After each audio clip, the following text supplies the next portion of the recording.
In the previous lecture, we saw how the novel becomes formally secure by the end of the 18th century, acquiring the narrative resources necessary to sustain realism, moral inquiry, and social breadth. This lecture examines the next stage in that development, the moment when the novel gains cultural authority and legitimacy, particularly through the emergence of the novel of manners.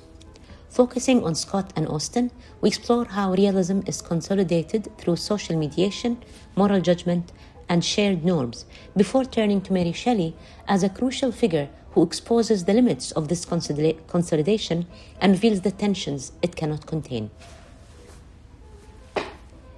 Even as the novel enters the 19th century with considerable formal confidence, its cultural legitimacy remains uneasy. Prose fiction continues to be treated as a morally ambiguous form associated with leisure, emotional indulgence, and social distraction rather than with serious intellectual labor. The novel's accessibility, the fact that it appeals to private readers, has domestic settings and ordinary experience, it feeds anxiety about its lack of classical pedigree and formal restraint. Reading novels is still sometimes regarded as a questionable habit, particularly when compared to poetry, history, or philosophy, which appear to offer clearer moral or intellectual authority. Yet by this point, such suspicion increasingly feels misaligned with reality. The novel has shown not only durability, but range. It can sustain moral inquiry, historical reflection, social observation, and psychological complexity. The contradiction between the novel's widespread influence and its lingering stigma becomes increasingly difficult to maintain.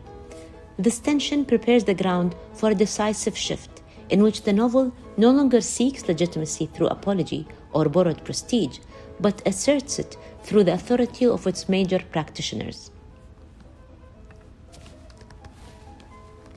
That shift arrives decisively with Walter Scott, whose novels establish the novel's cultural authority by demonstrating its capacity to represent history as a dynamic social process. Scott doesn't treat the past as a mere backdrop or romantic spectacle, but as a field of transition shaped by conflict, negotiation, and gradual transformation. Individual characters are embedded within historical forces larger than themselves, and narrative meaning emerges from mediation rather than from heroic rupture. Social orders collide, but they are rarely annihilated. Instead, continuity is forged through compromise, adaptation, and symbolic reconciliation. In this way, Scott gives narrative form to historical change without presenting it as either pure progress or total catastrophe. His realism affirms the intelligibility of social life across time, showing how customs, institutions, and identities evolve rather than abruptly disappear. Through this method, Scott demonstrates that prose fiction can engage responsibly with collective history, national identity, and social transformation. His success plays a crucial cultural role. It makes it increasingly untenable to dismiss the novel as frivolous or morally suspect, confirming its capacity for serious historical representation. Working in a radically different register, Jane Austen secures the novel's authority not through historical scale, but through moral precision within a narrowly defined social world. Her fiction concentrates on manners, conversation, perception, and judgment, treating everyday social interaction as the primary arena of ethical life. Rather than dramatic events or historical crisis, Austen focuses on misreading, self-deception, and the slow acquisition of moral insight. Characters are shaped by habit, social pressure, and interpretive error, and moral growth occurs through recognition rather than transformation. Social rules are rarely stated explicitly, yet they exert constant force, regulating conduct and determining consequence.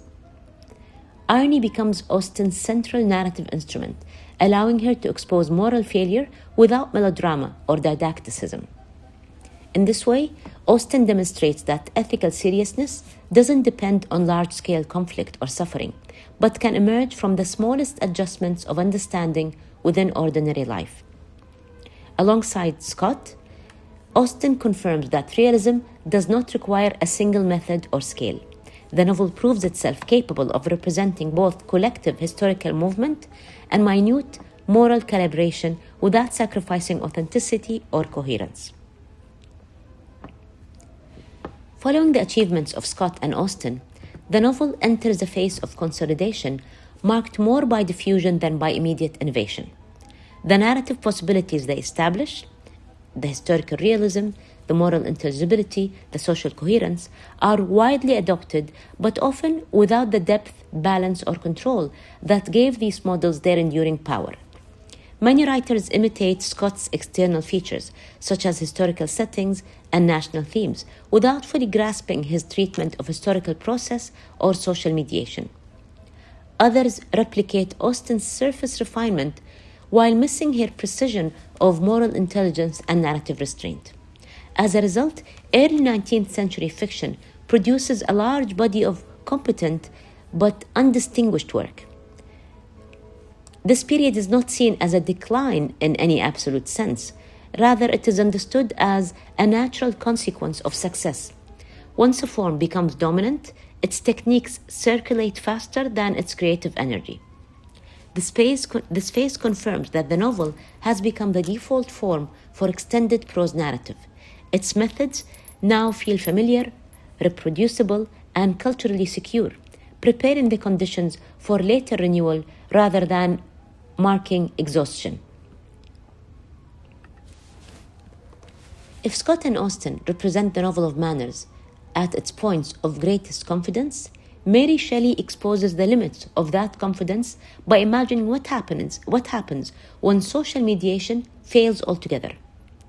Shelley's fiction doesn't extend the moral or social realism consolidated by Scott or Austen, but instead stages a radical breakdown of the very conditions that make the novel of manners possible. Her work confronts the consequences of action without community, knowledge without ethical containment, and identity formed outside inherited social structures. Where Austen's world depends on intelligibility and shared moral codes, and Scott's on historical mediation and reconciliation, Shelley presents a universe in which individual will and ambition produce consequences that exceed social control or moral comprehension. The Gothic elements of Shelley's fiction are not decorative but structural. They allow the novel to register anxiety about responsibility, power, and creation in a world where traditional frameworks of meaning no longer suffice. Social continuity doesn't absorb conflict.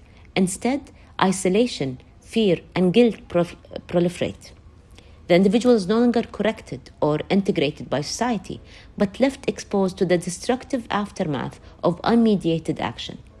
In this sense, Shelley reveals what the novel of manner leaves unresolved: the fragility of moral order once social bonds fail to regulate human desire and knowledge. Her position within this period is therefore transitional and critical rather than representative.